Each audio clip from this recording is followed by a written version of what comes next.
Assalamualaikum warahmatullahi wabarakatuh. Mahasiswa-mahasiswi sekalian, kembali bersama saya di kuliah perencanaan dan pengembangan sumber daya manusia. Kali ini kita akan belajar secara online dikarenakan kita harus menjaga jarak, melakukan social distancing untuk menghindar dan mencegah tersebarnya virus COVID-19. Baiklah, kali ini kita akan membahas tentang perencanaan strategis sumber daya manusia. Nah, apa itu perencanaan sumber daya manusia atau perencanaan pengembangan sumber daya manusia? Yaitu sebuah proses di mana perusahaan berusaha untuk memastikan bahwa ia memiliki orang-orang yang diperlukan, keterampilan dan bakat yang diperlukan untuk mencapai tujuan organisasi. Nah, perencanaan SDM itu bisa memiliki beberapa implikasi seperti perekrutan, retensi, dan pelatihan, serta pengembangan staf yang ada. Sedangkan perencanaan sumber daya manusia atau perencanaan SDM biasanya berfokus pada pengembangan keterampilan. Nah, jadi masalahnya sekarang yang kita pertanyakan adalah bagaimana Anda tahu keterampilan, bakat yang dimiliki seseorang dan kemampuan apa yang dibutuhkan di masa depan. Nah, jadi disitulah nanti kita akan melihat sebuah kesenjangan atau gap untuk melihat hubungan antara perencanaan sumber daya manusia dan perencanaan strategis. Nah, kenapa disebut strategis? Karena dia berada terpusat atau berada di tengah-tengah. Karena yang namanya manusia pasti berhubungan dengan segala sistem manajemen yang ada di sebuah perusahaan. Maka perencanaan yang dibuat oleh SDM haruslah strategis, artinya kita harus melibatkan seluruh manajemen, seluruh lini yang ada di sebuah organisasi. Nah, kemudian perencanaan SDM juga mengambil informasi dari proses perencanaan strategis sebagai input dan menggunakannya untuk memprediksi apakah yang akan dibutuhkan di masa akan datang. Ada 3 elemen kunci dari proses perencanaan SDM. Yang pertama yaitu menilai kapasitas SDM yang ada saat ini, kemudian yang kedua peramalan persyaratan SDM, dan yang ketiga adalah bagaimana kita menganalisis kesenjangan. Nah, kita mulai dari elemen kunci yang pertama. Yang pertama yaitu menilai kapasitas SDM saat ini. Kita harus memiliki pemahaman tentang kekuatan, kemampuan, dan kapasitas SDM yang ada. Kita pun harus mampu melihat apakah karyawan tersebut siap diberikan program-program pembelajaran atau pengembangan untuk memenuhi kebutuhan organisasi di masa yang akan datang. Nah, elemen kunci yang kedua yaitu peramalan persyaratan SDM. Langkah ini termasuk memproyeksi apakah yang dibutuhkan SDM untuk masa depan, apakah ia berdasarkan pada tujuan strategis organisasi. Nah, ingat bahwa kita juga perlu mengakomodasi atau mempertimbangkan tantangan-tantangan eksternal yang dapat memengaruhi organisasi kita. Contoh dari tantangan eksternal tadi dari sisi politik, ekonomi, budaya, ataupun bisa juga dari persaingan dan lain-lain yang berada dari luar organisasi. Nah, jadi di tahap ini beberapa pertanyaan yang bisa diajukan seperti yang pertama, apakah yang perlu diisi pada periode yang akan datang? Kemudian apa skill yang dibutuhkan orang pada masa yang akan datang? Kemudian berapa banyak staf yang dibutuhkan untuk memenuhi tujuan strategis organisasi kita? Kemudian apakah ekonomi memengaruhi pekerjaan dan kemampuan kita untuk menarik karyawan baru? Dan yang terakhir adalah bagaimana komunitas kita berkembang atau diperkirakan akan berubah di periode masa yang akan datang. Lalu elemen yang terakhir yaitu elemen analisis kesenjangan. Selama langkah ini kita mengamati di mana organisasi kita pada saat ini dan di saat yang akan datang.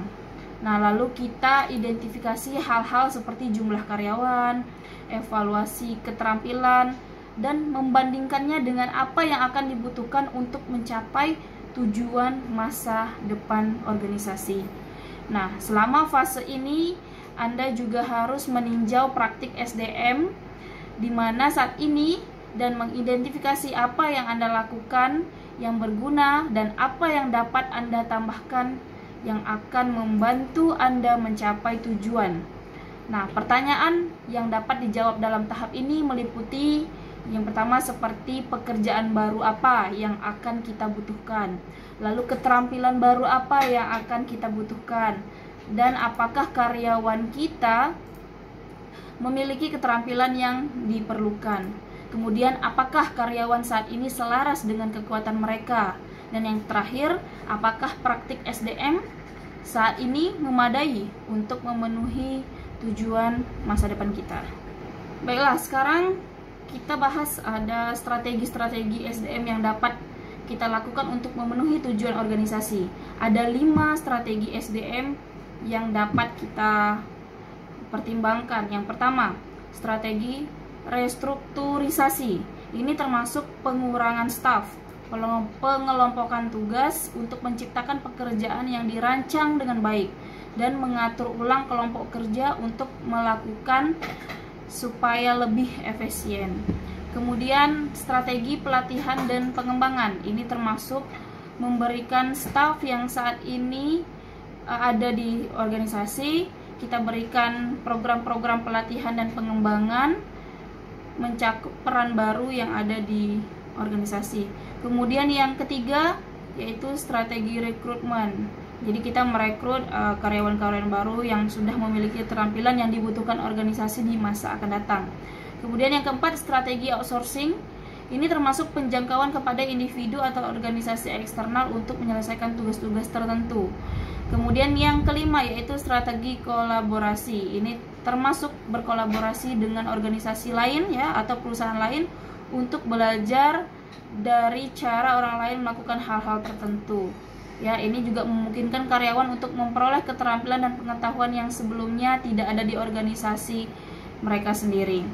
Kemudian 6, sumber daya manusia menggunakan berbagai alat dan teknologi untuk mencapai tujuannya, terutama dalam perencanaan strategis seperti media sosial dan juga sistem informasi manajemen. Jadi strategi yang terakhir perlu kita pertimbangkan yaitu strategi penggunaan teknologi atau sistem informasi manajemen.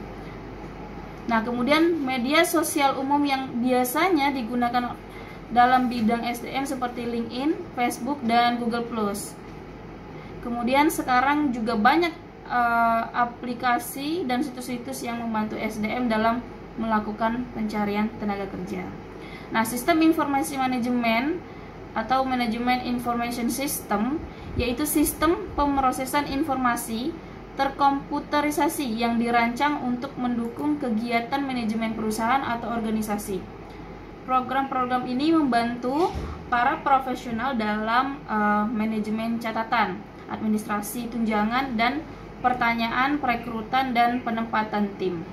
Kemudian bisa juga untuk melakukan pelatihan-pelatihan, program pengembangan dan pembelajaran, kemudian manajemen absensi atau kehadiran, serta penggajian atau payroll system. Nah, di era revolusi industri 4.0 seperti sekarang ini, rata-rata perusahaan sudah menggunakan sistem cloud dalam human resource management system mereka. Oke, baiklah, selesai perkuliahan daring kita hari ini. Nanti akan ada kuis online yang perlu dijawab dengan ada durasi tertentu. Maka silahkan pelajari dulu materi yang sudah saya sampaikan, lalu nanti akan saya kabarkan kapan kita melakukan kuis atau tes online.